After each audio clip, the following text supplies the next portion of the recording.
Welcome to another software tutorial from Desync. Today we will be showcasing how to create a data layout. A data layout is a schema or a data structure on a system used to define how data should move between the systems. With Desync you can create a data layout for each system you are connecting.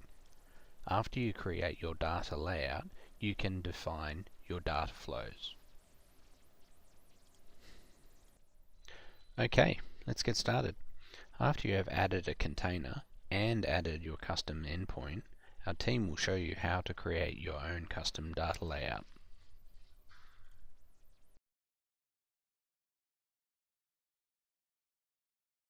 So the next thing for us is to define the data layout for that endpoint. As you can see from the API documentation, it not only gives you the method required and all the filters available, but at the same time it gives you an example response for that call you're trying to make here. So in this case, you can see that it's a JSON data type, JSON example, and you have a sample right here. So what you can do, you can actually copy the sample response. So let's go ahead and copy that.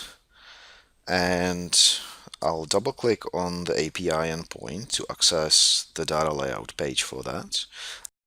We select the file format, which we know is JSON, and we will in this case use the editor.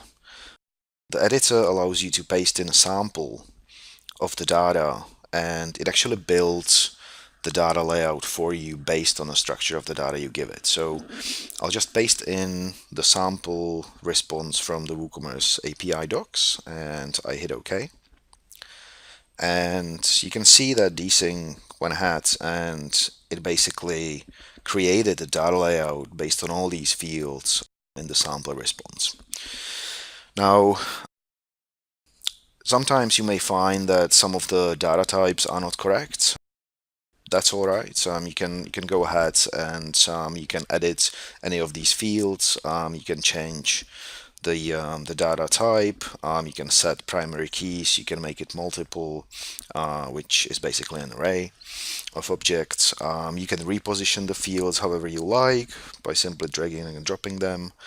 You can add new fields, of course. Yeah, you can do all sorts of stuff. So it's not just getting that sample in and getting Desync to generate it, but then you have the ability to completely modify the data layout as per your needs.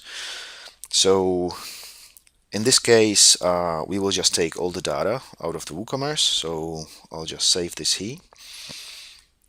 And that's pretty much it. That's our API endpoint configured, authorized, and now we can actually start defining the target system.